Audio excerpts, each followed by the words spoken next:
Bismillahirrahmanirrahim. Assalamu alaikum wa rahmatullahi wa barakatuh.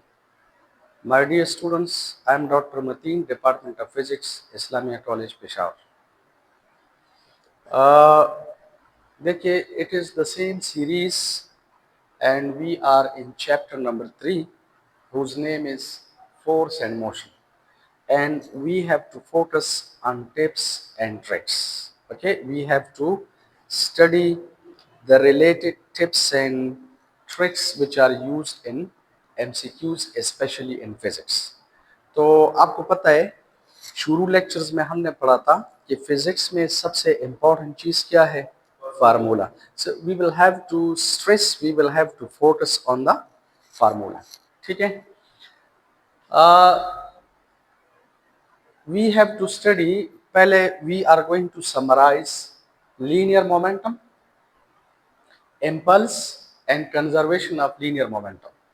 लेकिन we have to study MCQs based concepts. Okay? Linear momentum, we are not going to study it in detail. This is just a summary. Okay? These will be just concepts. तो आप बिल्कुल relax बैठें और जिस चीज़ की समझ नहीं आ रही वो मुझे बताया करें. देखें, मोमेंटम का मतलब है amount of motion. Remember, moment का मतलब है मोशन और टम का मतलब है हैविंग बाय अ बॉडी. तो मोमेंटम का मतलब है amount of motion. Linear momentum का मतलब है amount of linear motion in a given body. Last time हमने पढ़ा था कि मोशन मींस वेलोसिटी या velocity means motion. Velocity means motion. देखें, if I am at rest, I don't have any velocity, so the motion is zero. If my displacement is changing with respect to time, so it means I am moving because velocity is there. So velocity means motion. Velocity का मतलब है motion. अगर आप इस motion से amount या magnitude बनाना चाहते हैं तो इसको मेज से मल्टीप्लाई करो और याद रखिए we are getting linear momentum. ठीक है. Linear momentum is defined as the product of mass and linear velocity. Velocity is a vector quantity. Okay? और mass is a scalar quantity.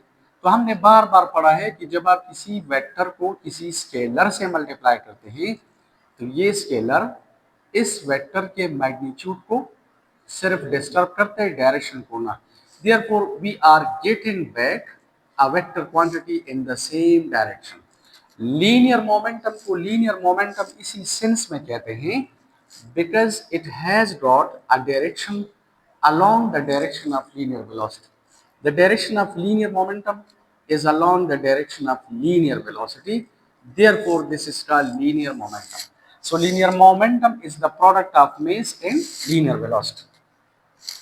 देखिए, अमाउंट का ये मतलब है कि अगर वेलोसिटी ज्यादा है फिर भी मोमेंटम ज्यादा, अगर वेलोसिटी कम है मोमेंटम कम, और अगर मेस ज्यादा है मोमेंटम फिर भी ज्यादा, मेस कम तो मोमेंटम कम. यानी मोमेंटम सिर्फ मेस या सिर्फ वेलोसिटी पर डिपेंड नहीं करता, दोनों के प्रोडक्ट पर डिपेंड करता है. ठीक है.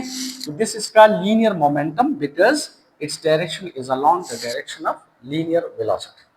अच्छा, एक बात आप याद रखें कि लीनियर मोमेंटम मेस और लीनियर वेलोसिटी का ना डॉट प्रोडक्ट है न क्रॉस प्रोडक्ट है, क्योंकि डॉट और क्रॉस हम दो वेक्टर्स के दरमियान में लेते हैं. This is a scalar, this is a vector, so this is simple product. ठीक है. And linear momentum is represented by small P. ठीक है. याद रखिए, by capital P we represent power. तो this is the formula for the linear momentum. अच्छा, now look it. अगर आप लोग इसके यूनिट्स देखें, सबसे पहले we are going to consider units. तो मेस का यूनिट है किलोग्राम एसआई सिस्टम में, वेलोसिटी का है मीटर पर सेकंड. ठीक है. So this is the SI unit of linear momentum. ये एसआई बेस यूनिट्स है. और याद रखिए sometimes it is also written like this. This is KG metre per second. अगर आप इसको सेकंड से डिवाइड करें तो this will be second square, और सेकंड से मल्टीप्लाई भी करें, it doesn't matter. So what is this? KG metre per second square according to F is equal to M A, this is newton. तो याद रखिए newton into second is another unit of linear momentum in SI system. So this is an MCQ. Okay, this is another MCQ. These are the units of linear momentum.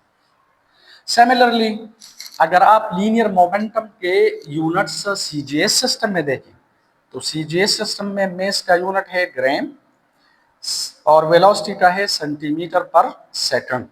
So this is the unit of linear momentum in CGS system. Understand?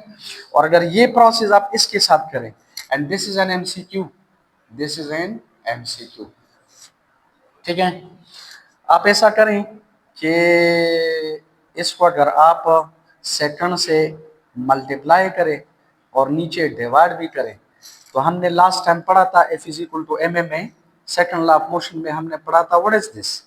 This is dyne, शाबाश, this is dine.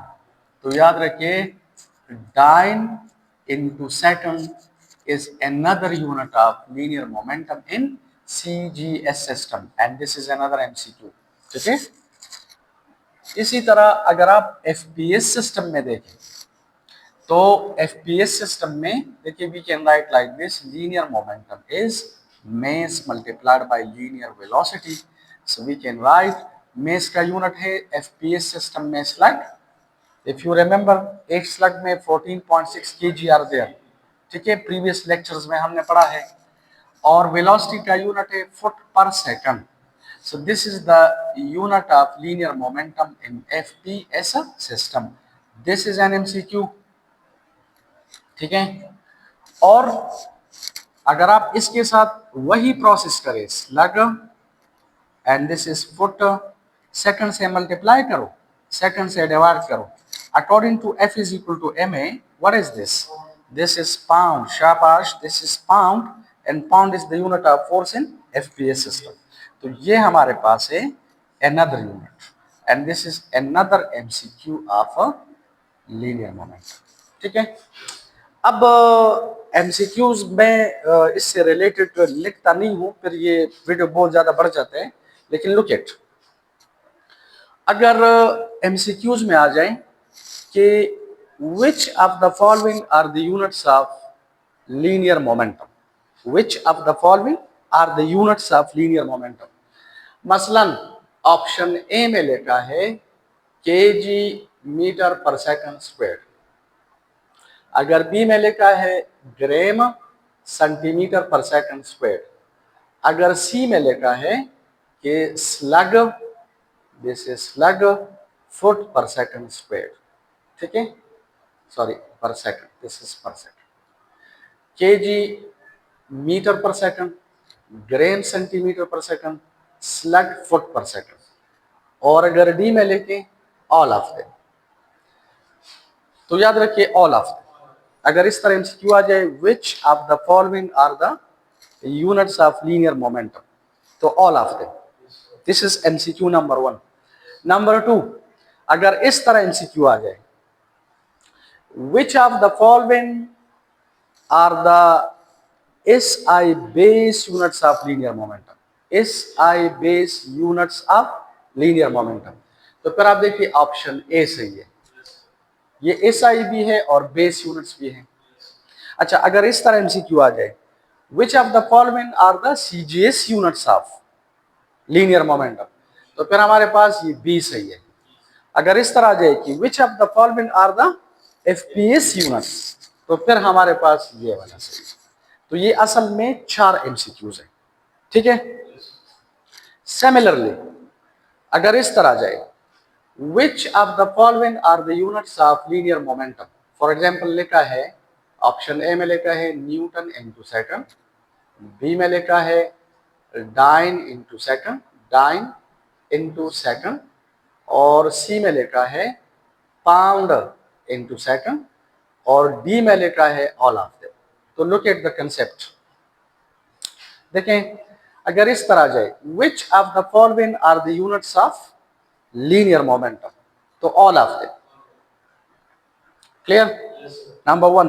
Number two, which of the following are the units of linear momentum in SI system?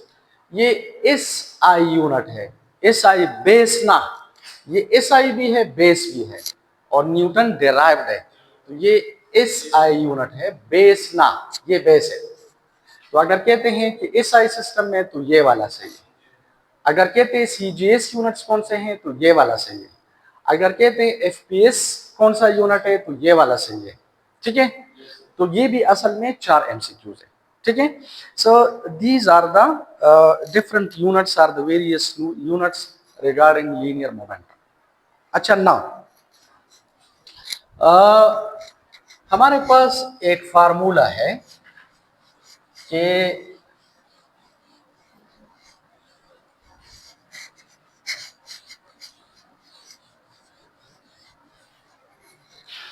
देखो, ये एक formula है, look at. P का मतलब है linear momentum, delta P का मतलब है change in linear momentum. If this change occurs with respect to time, तो इसे हम कहते हैं the time rate of change of linear momentum, और time rate of change of linear momentum is equal to the applied net force. याद रखिए, इसे हम कहते हैं second law of motion in terms of linear momentum. This is another mathematical form of the second law of motion. एक तो हमारे पास ये है ना कि F is equal to ma, ये भी सेकंड लॉ है, लेकिन this is another mathematical form of the second law of motion. Second law of motion in terms of linear momentum हमें ये बताता है, this law states that the time rate of change of linear momentum is equal to the magnitude of the applied force acting on the body. The time rate of change of linear momentum is equal to the magnitude of the applied force acting on the body. So this is the second law of motion in terms of linear momentum. For example, देखें, हमारे पास suppose this is a body whose mass is m, और ये body uniform linear velocity से जा रही है, initial linear velocity से। तो इस बॉडी का इनिशियल मोमेंटम क्या है? This will be M V I. ठीक है, देखें, अगर ये बॉडी यूनिफॉर्म वेलोसिटी से जा रही है तो uniform velocity means uniform linear momentum, there is no acceleration, no force, the body is satisfying the first law of motion. The body is in dynamic equilibrium, in translational dynamic equilibrium. If you apply force on this body, तो आपको पता है force का काम है velocity के magnitude को change करना या डायरेक्शन को चेंज करना। ये फोर्स वेलोसिटी को चेंज करता है। जब वेलोसिटी चेंज हो जाते हैं तो मोमेंटम भी चेंज हो जाता है। तो व्हाट हैपेंस, वी कैन से इस बॉडी की वेलोसिटी जो है वो बढ़ जाती है। जब वेलोसिटी बढ़ जाती है तो मोमेंटम भी बढ़ जाता है। तो बढ़ जाने का मतलब है चेंज हो जाता है, इंक्रीज हो जाता है। अब इस मोमेंटम में विद रिस्पेक्ट टू टाइम कितना चेंज आया है, ये time rate of change of momentum does depend upon the magnitude of the applied force. It's very simple. अगर आप किसी बॉडी पर ज्यादा फोर्स अप्लाई करें तो time rate of change of momentum ज्यादा होगा। आप किसी बॉडी पर ज्यादा फोर्स अप्लाई करें तो पर सेकंड मोमेंटम में ज्यादा चेंज आएगा। आप किसी बॉडी पर थोड़ा सा फोर्स अप्लाई करें तो पर सेकंड मोमेंटम में चेंज कम आता है। अगर आप इसको उल्टा करें, अगर देखिए, अगर किसी बॉडी के मोमेंटम में पर सेकंड ज्यादा इंक्रीज आ रहा है या ज्यादा डिक्रीज आ रहा है तो इट मींस दिस इंडिकेट्स कि जो अप्लाइड फोर्स है वो ज्यादा है। अगर पर सेकंड कम आ रहे हैं तो अप्लाइड फोर्स कम है। अच्छा, सो this is the mathematical form of the first law of the second law of motion in terms of linear momentum. ये अगर आप इस तरह लिखें, ये दोनों क्रॉस मल्टीप्लाई करें तो we can say delta P is equal to F multiplied by delta T. याद रखिए इसे हम कहते हैं इम्पल्स। इम्पल्स का मतलब है when a very large amount of force is applied on a body for a very short interval of time। तो फिर इस लार्ज फोर्स और शॉर्ट टाइम इंटरवल के प्रोडक्ट को we call impulse. This is called impulsive. Impulse का मतलब है when a very large amount of force is applied on a body for a very short interval of time। मसलन आप किसी को slab मारते हैं, ठीक है, if you are slapping someone, so what happens, you apply a very large force for a very short interval of time। या for example if you are playing volleyball, आपको पता है वॉलीबॉल में जब बॉल नेट के ऊपर आ जाते हैं तो वो कटर क्या करते हैं, जितना फोर्स है ना, जितना जोर है, he applies a large amount of force on the ball for a very short interval of time. तो व्हाट हैपेंस, उस बॉल के मोमेंटम में सडन चेंज आता है। तो याद रखिए इम्पल्स का असल मतलब है sudden change in momentum. Impulse means sudden change in momentum. F multiplied by delta T का मतलब है इम्पल्स। लेकिन इफ यू सी ये इम्पल्स यानी ये चेंज इन मोमेंटम के बराबर है। तो प्लीज रिमेंबर इम्पल्स का मतलब है सडन चेंज इन मोमेंटम। और मोमेंटम में सडन चेंज तब आ जाता है when you apply a very large amount of force on the body for a very short interval of time। For example देखें, अगर बॉल आ रहा है और बैट्समैन इसको हिट करता है, so when he is hitting the ball, so what happens, he applies a very large force, लेकिन the ball remains in touch with the bat for a very short interval of time। तो ball के momentum में sudden change आ जाते हैं, momentum suddenly increase हो जाते हैं।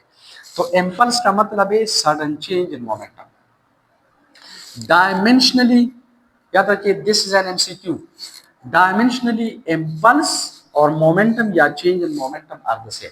दे have got the same dimensions, they will have the same units. मसलन आप इधर देखें, यहां से we can understand SI system में फोर्स का यूनिट है न्यूटन और टाइम का है सेकंड। तो newton into second is the unit of impulse. This is also the unit of linear momentum, is it. इसी तरह अगर सीजीएस में देखिए तो डाइन इनटू सेकंड, और अगर आप एफपीएस में देखिए तो pound into second, like that. ठीक है, newton into second, dyne into second, pound into second का मतलब है these are the units of impulse as well as linear momentum। Understand? Now, conservation of linear momentum का क्या मतलब है? तो गौर से देखो, we are getting back to the same equation which is the mathematical form of the second law of motion in terms of linear momentum। This is a very important equation, okay? याद रखिए Newton ने उसकी जो book थी mathematical Principia of physics, उसमें second law of motion को उसने इसी फॉर्म में लिखा है, यानी the time rate of change of linear momentum is equal to the applied force on the body. ये जो हम कहते हैं ना कि when force is applied on the body and the body is accelerated and magnitude of acceleration is directly proportional to the applied force inversely proportional to the mass of the body वगैरह वगैरह। ये Pakistani statement है, ठीक है। जो original statement है वो ये है कि this law states that the time rate of change of linear momentum is equal to the applied force। अच्छा, now we are coming to conservation of linear momentum। conservation means remember universe में, nature में basically, principally, universally, ठीक है ना, चार चीजें conserve है, यानी there are four basic laws of conservation. Law of conservation of mass, law of conservation of charge, law of conservation of energy and law of conservation of momentum. अब linear momentum, फिर angular momentum, फिर spin angular, फला वो सारे फिर इससे derived है। लेकिन जो बेसिक लॉज ऑफ कंजर्वेशन है वो चार है, ठीक है। और दिस इज एन एमसीक्यू।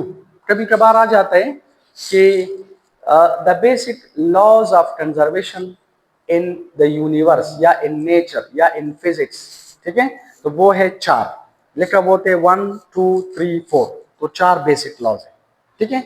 और अगर इस तरह जाए कि विच of the following is the basic law of conservation, ठीक है, और ये 4 लिखे हैं तो ऑल ऑफ देम, अंडरस्टैंड। तो law of conservation of linear momentum हमें ये बताता है, this law states that when the external force on a body is zero, linear momentum remains constant.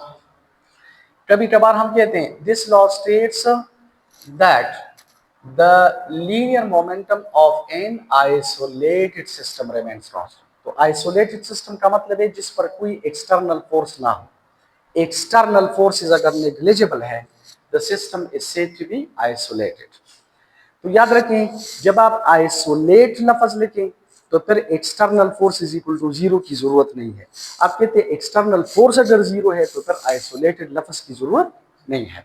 तो याद रखें for an isolated system if the external force on the system is equal to zero, external force का ये मतलब है, देखिए for example if this is a box, okay, और यहाँ पर 3 वो है या 4 खाने ही और इसमें बॉल्स हैं, so these balls are in a particular order, ठीक है, these are in a particular order. अब अगर इस बॉक्स के ऊपर कोई एक्सटर्नल फोर्स नहीं है तो we say the linear momentum of these balls remain constant. अगरचे इंटरनल फोर्सेस आर देयर, इनके दरमियान gravitational forces are there, interaction is there, लेकिन अगर एक्सटर्नल फोर्स जीरो है तो we say the system is isolated. तो आइसोलेटेड सिस्टम का मतलब है any system on which there is no external force, internal अगर है no problem, external force must be zero. तो याद रखिए if the external force is equal to zero, ठीक है, तो put it here, it means delta P divided by delta T is equal to zero. Delta P by delta T अगर zero के बराबर है तो दो बातें हैं, इसका मतलब है या तो डेल्टा पी जीरो है, अगर डेल्टा पी जीरो है तो look at zero divide by anything is equal to zero, the equation is satisfied. और दूसरा ऑप्शन ये है कि या डेल्टा टी इंफिनिटी होगा, जीरो ना, delta T is never equal to zero, delta T अगर इंफिनिटी है सपोज तो हमारे पास ये रिजल्ट जीरो आ जाता है, या डेल्टा टी इंफिनिटी होगा और या डेल्टा पी जीरो के बराबर होगा, so this equation is satisfied, otherwise ना। तो देखो अगर आप लोग लिखें कि इधर delta P is equal to zero, अगर डेल्टा पी जीरो के बराबर है so this equation is satisfied, और या अगर डेल्टा टी इंफिनिटी के बराबर है तो this equation is satisfied. If you put infinity here तो anything divide by infinity is equal to zero. लेकिन याद रखिए delta T can never be infinity, delta T अभी हमने पढ़ा कि when you apply a very large amount of force on a body for a very short interval of time, तो delta T can never be infinity, ठीक है ना। Delta T इस physical world में इंफिनिटी पॉसिबल नहीं है, क्योंकि कयामत आ जाती है, कयामत आ जाएगी सब कुछ खत्म हो जाएगा। तो इस फ्रेम ऑफ रेफरेंस में इस फिजिकल वर्ल्ड में डेल्टा टी इंफिनिटी पॉसिबल नहीं है। अगर इन डेल्टा टी इंफिनिटी पॉसिबल नहीं है तो दूसरा ऑप्शन क्या है कि हमारे पास डेल्टा पी जीरो है। When the external force on the system is zero, so delta p is equal to zero. Delta p is equal to zero means there is no change in linear momentum. Delta means change. There is no change in linear momentum. तो जिस चीज में change नहीं आता, it means it remains constant. And this is called conservation of linear momentum. Or this is called law of conservation of linear momentum. Okay? एक और जबरदस्त concept है, वो कॉन्सेप्ट ये है कि लीनियर मोमेंटम को हम काइनेटिक एनर्जी के साथ रिलेट करते हैं, और ये इतना इंपॉर्टेंट रिलेशन है कि आप हैरान हो जाएंगे। आप एनएमडीकेट में देखिए या पहले जो ईटा था, वो रिलेटेड एमसीक्यूज बार बार रिपीट हो जाते हैं, ठीक है, आते रहते हैं। तो वो जरा डिस्कस करते हैं कि इसका क्या मतलब है, and then we are coming to the related MCQs. देखें, ये एक छोटा सा सब टॉपिक है कि relation, this is very important, relation between kinetic energy and linear momentum. ये देखना चाहते हैं कि काइनेटिक एनर्जी और लीनियर मोमेंटम का आपस में रिलेशन क्या है। अच्छा देखो, और इस पर फिर एमसीक्यूज करेंगे, don't worry. Kinetic energy for the time being I am going to represented by capital K. K means kinetic energy. आपको पता है kinetic energy is half and this is m v square, ठीक है। अगर मैं इसे इस तरह लिखूं, K is equal to half m v square, आप ऐसा करें, इस इक्वेशन के राइट साइड को में से डिवाइड करें, और अगर में से मल्टीप्लाई भी करें तो it will become M square, ठीक है, M square we square divided by M, ठीक है। ये मैं इस तरह लिख सकता हूं, K is equal to half, और m square we square means ये मैं लिख सकता हूं m v whole square divided by mass. आप मुझे ये बताएं what is m v. M v का मतलब है linear momentum, this is linear momentum, so we can say K is equal to this is half, और इधर लेके p square divided by M.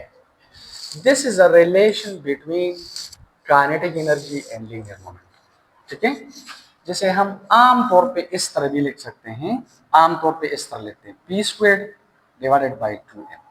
तो याद रखिए, this is a relation between kinetic energy and linear momentum. This is a very interesting relation. This is very important. Okay, this is very important. अब MCQs किस तरह आते हैं थोड़ा सा मैं डिस्कस कर रहा हूं, and then we will attend on MCQs. Now look it, for example, अगर MCQ में आ जाए कि if the momentum of a body is double, the kinetic energy will become, ठीक है, तो ज्यादा कैलकुलेशन की जरूरत नहीं है। अगर आप मोमेंटम को डबल करें, इसको आप 2p करें, तो 2 का स्क्वायर क्या है 4। If the linear momentum of a body is double, kinetic energy becomes 4 times. MCQ number 1।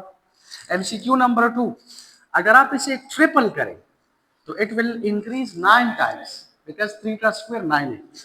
अगर आप इसे 4 टाइम्स ज्यादा करें तो 4 का स्क्वायर ले ले 16, काइनेटिक एनर्जी इंक्रीजेस 16 टाइम्स। अगर आप इसे 5 टाइम्स ज्यादा करें 25 टाइम्स, अगर आप इसे 6 टाइम्स ज्यादा करें 36 टाइम्स, फिर 49 टाइम्स, फिर 64 टाइम्स, ठीक है, एंड सो ऑन, फिर 81 टाइम्स। और अगर आप इसे सपोज 10 टाइम्स ज्यादा करें, 10 टाइम्स, तो 10 का स्क्वायर है 100, काइनेटिक एनर्जी 100% बढ़ जाती है।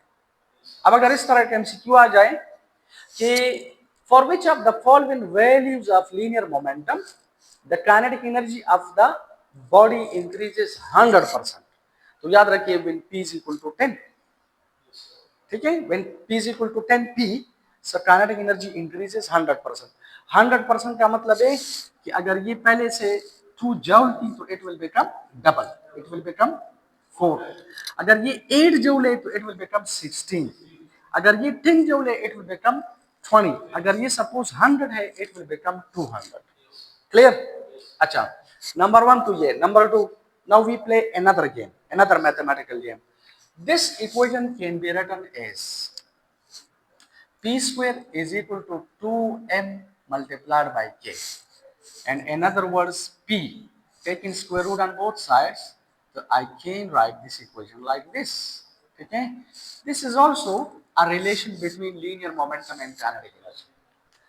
इस इक्वेशन का ये फायदा है कि अगर आपको मोमेंटम गिवन है you can determine kinetic energy, और इस इक्वेशन का ये फायदा है कि अगर आपको काइनेटिक एनर्जी गिवन है you can determine linear momentum. मसलन अगर कहते हैं कि if the kinetic energy of a body is doubled, if the kinetic energy of a body is doubled, तो linear momentum will become, अब मसलन यहां पर लिखा है, सपोज ए में लिखा है कि डबल यानी 2 टाइम्स, बी में लिखा है अंडर रूट 2 टाइम्स, सी में लिखा है हाफ, अगर डी में लिखा है 1 ओवर अंडर रूट 2, तो you can do this.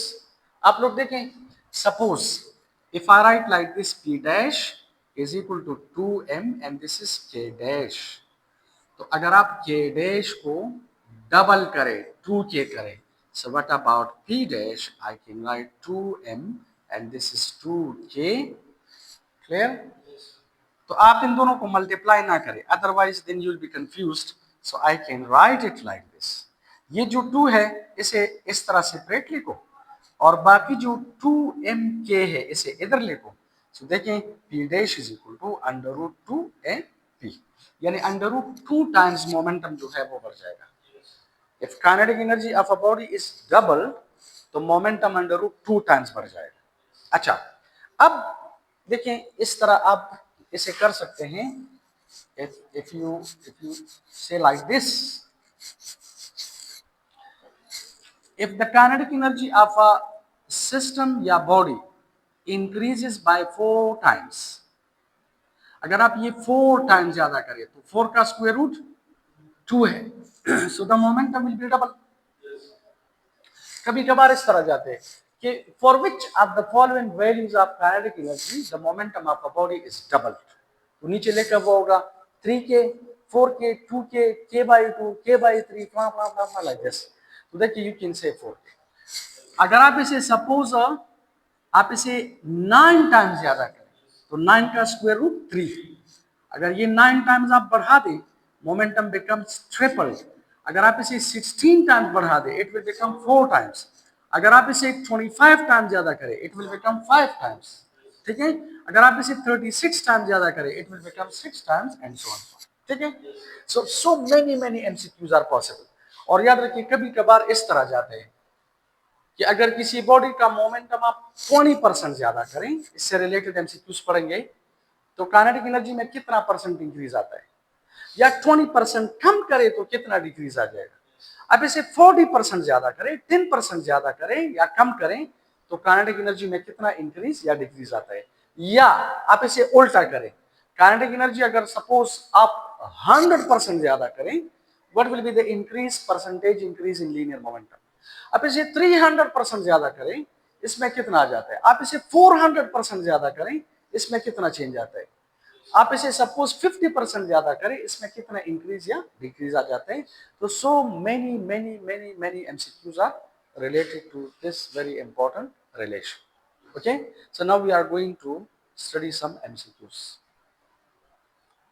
Okay, dear students, we studied some concepts regarding linear momentum, impulse, conservation of linear momentum, and relation between kinetic energy and linear momentum. ठीक है, तो इन topic से जो related MCQs हैं वो इंशाल्लाह हम अगले लेक्चर यानी लेक्चर नंबर 9 में करेंगे। Thank you.